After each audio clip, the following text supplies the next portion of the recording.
Donc, pour ce soir, hier soir, nous avions lancé un défi. Et c'était quoi le défi d'hier soir? Hein? Parmi vos top 3 versets, est-ce que vous êtes d'accord avec moi? Parmi vos top 3 versets, partagez avec un ami, avec un membre de la famille, avec un collègue, camarade, ces versets. Et peut-être, si on vous demande mais pourquoi, vous allez leur dire pourquoi vous partagez ces versets. Donc, ça dépend de leur situation. Partagez vos top 3 versets. Vous l'avez fait, je veux croire. Hein? Et si vous n'avez pas fait, vous pouvez encore vous rattraper. Donc, le défi peut courir encore sur la semaine. Donc, pour ce soir, quel est le défi qu'on pourrait vous lancer en tant que jeune? Vous qui êtes connectés sur les réseaux. Vous qui êtes connectés, quel autre défi pourrions-nous vous lancer? Non? Vous ne voyez pas? Alors, je voudrais vous inviter, je ne sais pas, je sais que celui-là peut être difficile, je l'avoue, mais je voudrais vous inviter à peut-être appeler un ami ou un groupe d'amis et à prier avec cette personne ou avec ces personnes. Vous appelez peut-être un cousin, pour ceux qui ont des cousins en métropole ou qui ont des cousins en Martinique ou ailleurs. Donc, appelez un cousin ou un ami, quelqu'un, et priez avec cette personne. Dites, je t'appelle pour prier avec toi. Hein? Il peut être adventiste? Bien sûr. Oui. Alors, le défi, c'est d'appeler quelqu'un et de prier avec cette personne. Peut-être, on va dire, ça peut être un parent aussi. D'accord? Non, pas tes parents. Je veux dire un parent proche. Un parent. D'accord? Le défi est lancé. Nous sommes prêts. C'est pour vous aussi, hein, les adultes. Hein? Vous appelez quelqu'un, vous priez avec cette personne. Est-ce que vous êtes d'accord? Non, vous n'êtes pas d'accord, c'est difficile? Non, c'est pas facile. Hein, pasteur, tu vas recevoir des appels et on va prier pour toi, c'est ça? Très bien. Donc pour ce soir, avant de démarrer notre échange, avant de partager avec vous ce que Dieu m'a mis sur le cœur, je voudrais vous inviter à faire un exercice assez délicat. Donc j'ai deux citations, ou une citation, un dicton et une question que j'aimerais que vous réfléchissiez dessus. Alors, que vous inspire ce dicton? L'Église est appelée à être un hôpital pour les pécheurs, pas un musée pour les saints. Alors, je vais reprendre, je vais partager avec vous. Je vais appeler 3 leaders, en fait 4 leaders. 1, 2, 3, 4. Exactement, 4 leaders qui sont devant. Ils vont partager avec vous pendant quelques minutes ce dicton et cette citation, cette question. Comment peut-on aider celui ou celle qui fait face à la dépression et à la solitude? Donc, vous partagez, vous vous mettez là, vous discutez pendant quelques minutes de ces... vous avez 4. Mais les 4 leaders qui sont là. Pardon? Vous deux, vous discutez avec les rangs. Les rangées qui sont devant vous.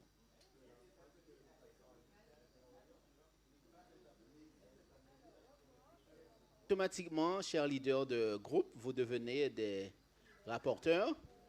Donc, vous allez juste nous dire en résumé, en très peu de mots, ce que vous avez, on vous a dit, ce que vous avez compris, et qu'est-ce qui a été dit dans le groupe, etc.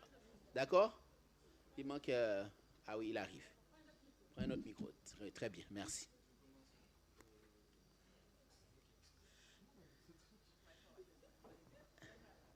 Ça fonctionne, ça fonctionne. Ouais. Alors, vous avez vu, vous avez été poussé à réfléchir. Réfléchir, inspirer, penser. Mais après, on vous a demandé d'agir. Parce qu'il n'est pas question pour nous seulement de réfléchir, mais il faut aussi agir. Donc, allez-y, dites-nous. Alors, l'Église est appelée à être un hôpital pour les pécheurs, pas un musée pour les saints. Alors, dans cette citation, on a 2 idées. on a déjà l'idée de l'hôpital et l'idée de musée. C'est-à-dire que dans l'idée de l'hôpital, c'est vraiment dans le sens où les gens ils ont besoin d'aide et du coup, il faut les accueillir. Le problème, c'est qu'il y a l'autre idée aussi qui est le musée. C'était le plus dur à comprendre. Mais c'est-à-dire que dans le musée, tu as des œuvres d'art qui sont exposées. Et si on reste dans l'image, techniquement, les œuvres d'art, on peut dire c'est les prédications, des trucs comme ça, que nous, on est là et qu'on écoute tout le temps, et on fait rien du tout à côté. C'est ça le truc. Je ne sais pas si vous aviez compris. C'est une idée, ok. On continue. C'est bon ou pas? Du coup, comment aider celui ou celle qui fait face à la dépression et ou la solitude? Alors, la première chose, c'est qu'il faut que la personne veuille être sauvée. C'est pour ça que, je prends un exemple de Jésus du coup. C'est pour ça que Jésus, avant de guérir un malade, il demande à la personne, est-ce qu'elle veut être guérie? Vous voyez? Il faut d'abord que la personne ait cette volonté. La deuxième chose, c'est les accompagner à travers des activités et autres. Et aussi comprendre la source de ses problèmes, de sa dépression. Voilà, c'est ça. Et la prière, le plus important. Merci. Bon, tout d'abord, pour l'inspiration, nous avons émis l'idée sur le fait que dans un hôpital, il y a des malades. Du coup, on se dit qu'on est pécheur et qu'on a besoin d'aide, alors que celui qui est dans le musée, il se dit qu'il n'a pas besoin d'aide. Il y a aussi, comme l'a dit Alan, la notion de spectateur et d'acteur, dans lequel, ou dans un musée, on est spectateur, on vient là pour regarder, alors que dans l'hôpital, il y a beaucoup d'actions, il y a beaucoup de mouvements, vu qu'il y a beaucoup de tâches à faire, du coup, on est dans l'action. Pour agir, les différentes idées qui ont été proposées est de discuter avec la personne, prier pour cette personne, l'aider à se rapprocher vers un professionnel, un médecin, quelqu'un qui est qualifié pour cette situation, l'écouter aussi, la visiter et l'inviter à sortir de sa solitude, valoriser cette personne, et voilà. Merci. Alors, alors, pour la citation, nous avons dit que l'hôpital est un lieu de guérison, un lieu où on donne de l'amour. Alors, on va à l'hôpital généralement parce qu'on est malade ou parce qu'on rend visite à un malade pour lui porter de l'amour et aussi notre soutien. Alors, le musée, quant à lui, est un lieu d'exposition. Alors, par rapport à l'église, on pourrait penser que l'église n'est pas un musée, dans le sens où on ne va pas à l'église pour admirer quelque chose ou pour être admiré, où on est tout simplement passif, où on regarde une œuvre d'art et on ne fait rien. Alors pour la solitude et la dépression, dans le cas de la solitude, nous avons pensé à aider la personne, l'écouter, mais surtout ne pas aller contre sa volonté. Si la personne souhaite rester seule, surtout respecter son choix. Par contre, dans le cas de la personne dépressive, nous avons pensé à organiser des rencontres avec cette personne, prier avec elle, lui apporter des conseils selon nos capacités. Et si le problème nous dépasse, conseiller à la personne d'aller voir un professionnel de santé, faire des visites le samedi après-midi, ou trouver des activités, des loisirs à faire avec cette personne, et surtout donner des pensées positives à cette personne. Et aussi, éventuellement, si ça peut aider, aider la personne à trouver une âme sœur et se marier. À ton avis? Alors, pour la citation, Jésus nous dit, Jésus nous a parvenu, Jésus n'est pas venu chercher des justes, mais des pécheurs. Alors, l'hôpital fait référence à un endroit où on soigne des pécheurs. Dans l'hôpital fait référence à un endroit où on soigne des pécheurs, des malades, oui. Et voilà, l'hôpital, donc c'est l'église, et on va soigner des personnes qui ont besoin d'être soignées, donc des pécheurs. Donc, et le musée, comme dit mes chers camarades, c'est un endroit où on visite, on voit, on regarde, on admire, mais on ne fait rien. Donc, c'est ça que Jésus nous appelle à aide, il n'est pas venu chercher des justes, mais des pécheurs. Donc, pour agir contre des personnes seules qui vivent la solitude ou la dépression, on devrait appeler à venir à l'église, l'épauler, l'aider à vaincre la solitude, faire des actions à vaincre la dépression et relever son moral. Car Jésus nous dit, « Venez à moi tous ceux qui sont fatigués et chargés, et je vous donnerai du repos pour vaincre pour vos âmes. » Donc la maison de l'Éternel, c'est l'endroit où on va trouver du repos pour vaincre cette dépression et La solitude. cette solitude. Merci. Alors, on peut les applaudir, hein? Alors, ils n'étaient pas préparés à cet exercice. C'est encore pour dire, j'y ai toujours? J'y ai toujours? Prêt? Oui. Alors, ils me font voir que ce sont des hommes, hein, ce sont des JA spéciaux, donc ils ont de la valeur, donc on voit qu'ils ont des potentiels et qui peuvent être utilisés pour la gloire de Dieu. Merci vraiment, cher éclaireur et JA. Voilà, il faut reconnaître tout le monde. Oui, alors je voulais vraiment vous pousser à la réflexion en vous disant que cet endroit où nous sommes, dans le cadre de la semaine de prière de la jeunesse, cet endroit qui est l'église, mesdames et messieurs, chers aventuriers, chers JA, est considéré comme un hôpital. Cela veut dire que si on ne se sent pas bien, c'est à l'église qu'il faut venir. Si on est découragé, c'est avec les frères qu'il faut se rassembler. Si on ne se sent pas bien, c'est au pied de Jésus qu'il faut venir. Parce que lorsqu'on vient dans la communauté des saints, on retrouve la joie. Lorsqu'on est dans la communauté des saints, on retrouve la fraternité. On est encouragé. Généralement, cher Gia, on nous dit, alors je ne sais pas, hein, j'ai cette illustration qui me vient à l'esprit. On peut, quand on va au restaurant ou chez McDonald's, on va prendre quelque chose de moins. Hein? Ouais, on va chez McDonald's, par exemple. Quelle que soit la manière on nous sert, on est mécontent, hein?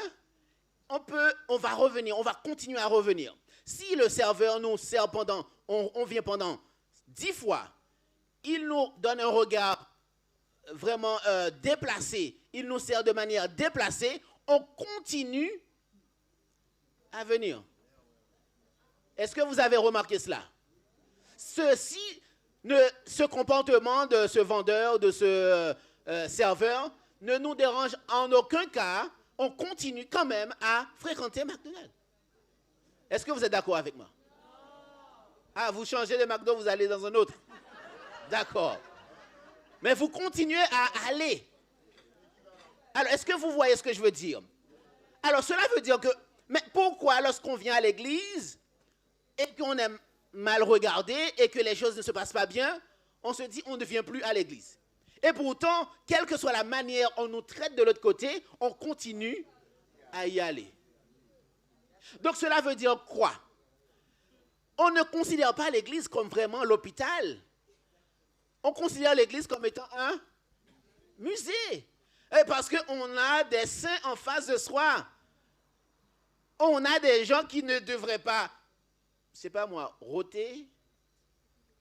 Des gens qui ne devraient pas, entre guillemets, flatuler, on va dire ça comme ça. Hein?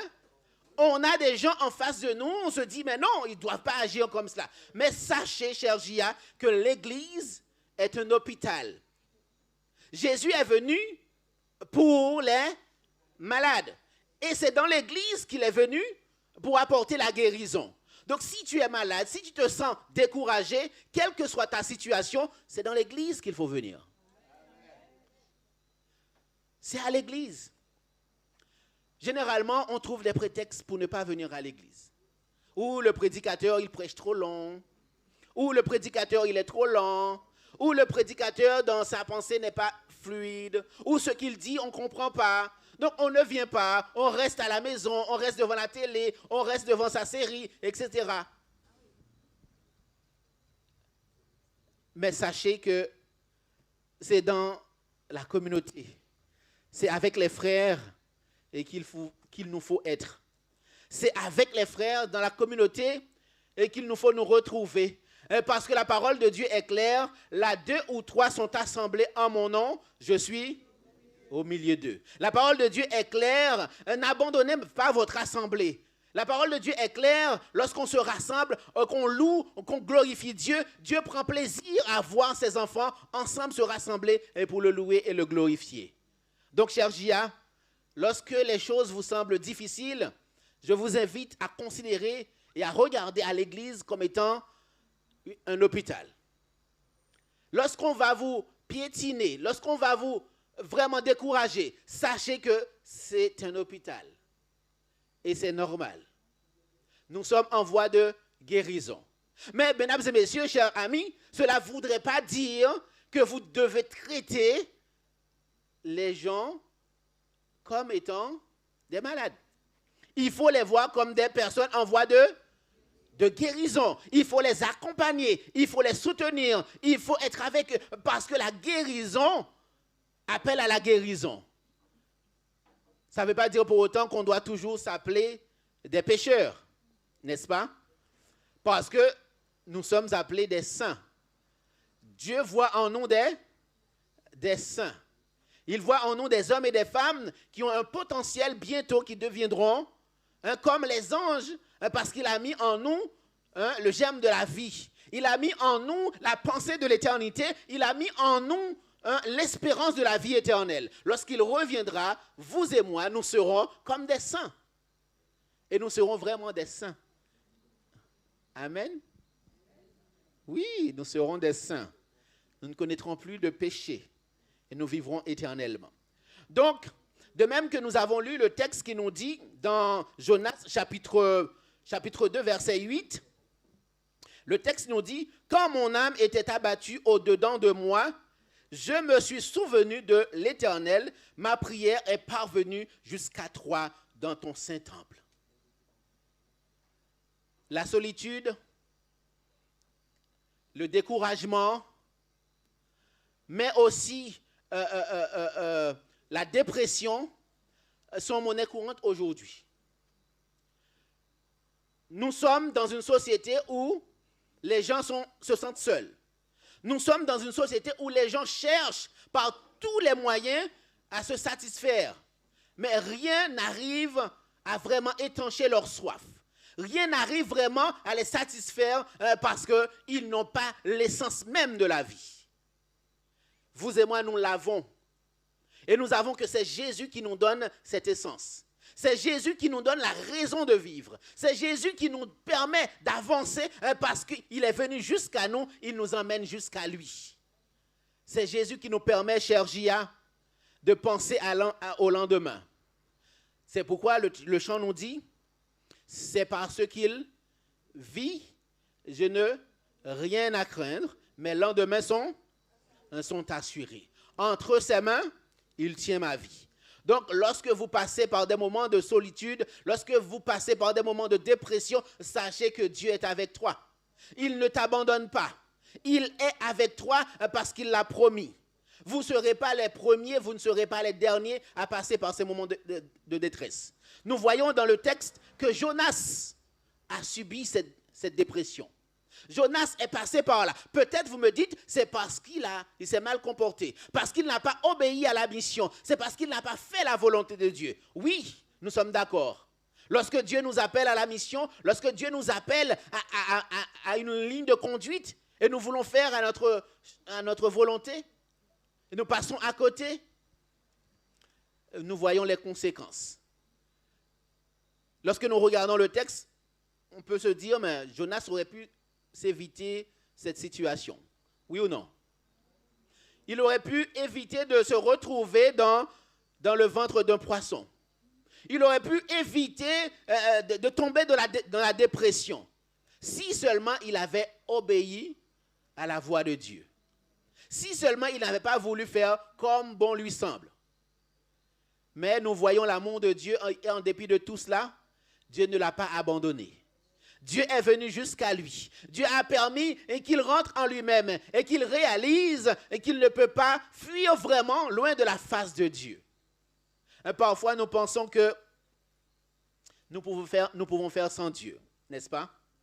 Parfois, nous pensons que je peux faire à ma guise, je peux faire comme bon me semble.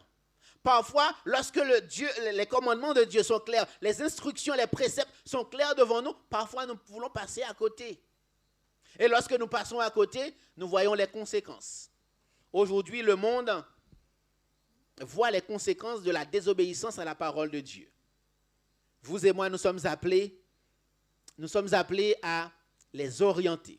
Nous sommes appelés à leur rappeler les promesses de Dieu. Nous sommes appelés à leur dire qu'il y a un Dieu qui les aime et qu'il les veut pour leur salut. Nous sommes appelés à leur dire que la dépression et la solitude, c'est une réalité. Mais en Jésus, ils peuvent être vainqueurs. Amen. Nous sommes appelés à leur rappeler la promesse qui dit dans la parole de Dieu, « Je ne vous laisserai pas orphelins, je viendrai à vous. » Amen. Jésus a promis à ses disciples, « Oui, vous ne serez jamais seuls. Oui, je serai avec vous. Oui, vous ne serez pas orphelins, je viendrai à vous. » Selon Jean chapitre 14, le verset 18. Oui, cette promesse est pour toi en ce soir. Mais aussi, lorsque nous passons par ces moments difficiles, par la solitude, le texte nous dit, approchez-vous de Dieu et il s'approchera de vous. Ne vous éloignez pas de Dieu parce que les choses sont difficiles.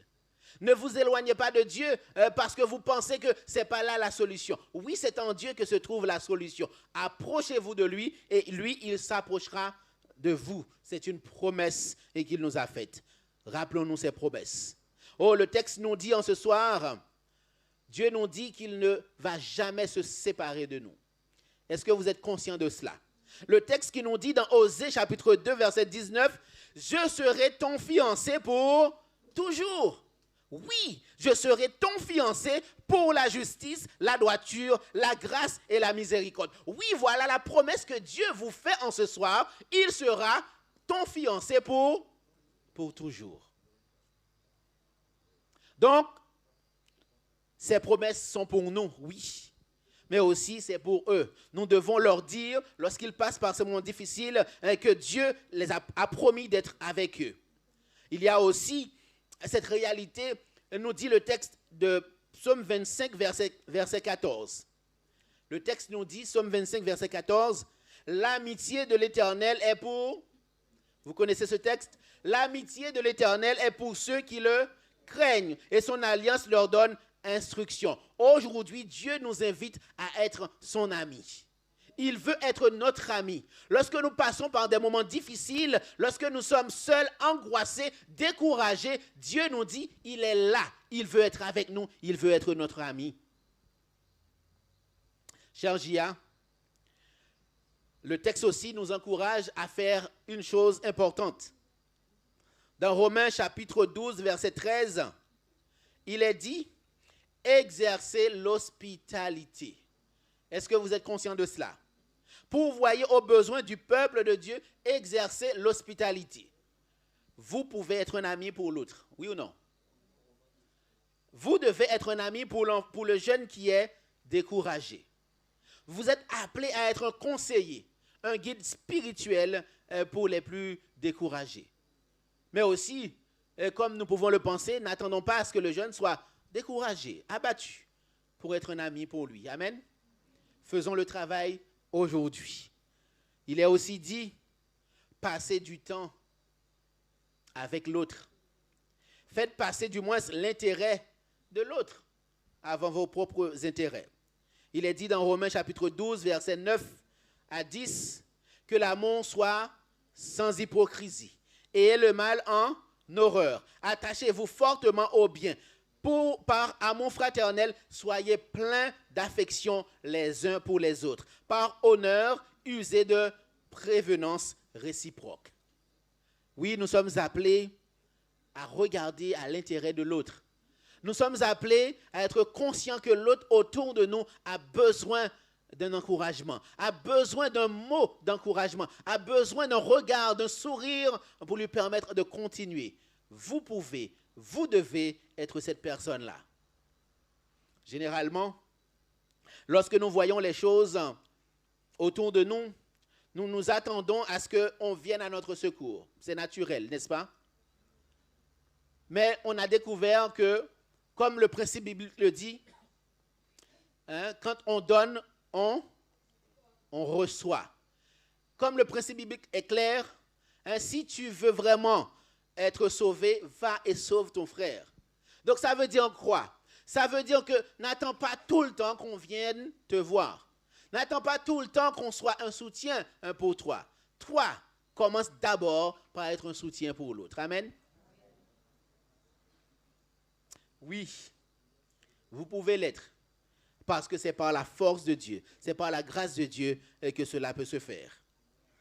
Il y a, et pour finir, ce principe suprême que nous avons déjà énoncé, qui est l'amour. L'amour nous dit quoi?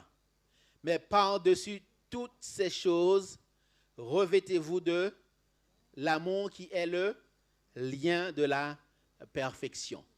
Par-dessus toutes ces choses, aimez-vous les uns les autres. Par-dessus toutes ces choses, exercez l'hospitalité envers l'autre. Par-dessus toutes ces choses, aimez la jeunesse. Par-dessus toutes ces choses, accompagnez la jeunesse. Par-dessus toutes ces choses, soyez un modèle pour la jeunesse. Chers amis, chers frères et sœurs, chers JA, le texte nous invite à, lorsque nous nous sentons découragés comme Jonas, à nous tourner dans la prière. Lorsque nous voyons que les choses sont difficiles pour nous, à nous tourner vers Dieu. Parce que nous savons que c'est en lui que se trouve le salut. Qu'importe le comportement que nous aurions fait, que nous aurons eu, rassurez-vous que Dieu ne nous abandonne jamais. Il n'a pas abandonné Jonas dans le ventre du poisson. Est-ce que nous sommes d'accord? Il ne l'a pas fait. Il aurait pu le faire parce que Jonas, ah oui, c'est bon pour toi, tu l'as mérité. Non? Il ne l'a pas fait. Donc parfois, lorsque nous pensons que nous sommes trop pécheurs, nous ne méritons pas la grâce de Dieu. Oui, personne ne mérite la grâce de Dieu. Donc si nous sommes là, hein, c'est parce que Dieu nous fait grâce. Donc lorsque nous nous sentons découragés, allons à lui. Lorsque nous sommes bien, aussi allons à lui. Lorsque les moments difficiles arrivent, allons à lui. Et lorsque les moments difficiles sont là, qu'il nous trouve en lui. Parce que c'est en lui que se trouve la sécurité. C'est la solution à nos moments de solitude. C'est la solution aussi à nos moments d'angoisse, de découragement. Ce soir, nous sommes invités à apporter cette nouvelle, cette bonne nouvelle à nos voisins. Ils sont dans les villes, ils sont à la recherche de quelque chose. Ils sont à la recherche d'une solution, mais ils ne savent pas que la solution, c'est Jésus. Vous et moi, nous savons. Donc, nous devons de leur dire que la solution, c'est Jésus. Veux-tu rentrer dans cette mission avec Christ? Hein? Et en étant dans cette mission, il va te dire, mon fils, bon, c'est bon et fidèle serviteur lorsqu'il reviendra. Entre dans la joie de ton Père. Entre dans la joie de ton Maître. Parce que tu as été fidèle, parce que tu as accepté la mission. Aujourd'hui, je te confie davantage. Tu veux? Qui voudrait bien, lorsque Jésus reviendra, qu'il entende ces belles paroles sonner à ses oreilles, parce qu'il aura fait la mission du Christ. Amen.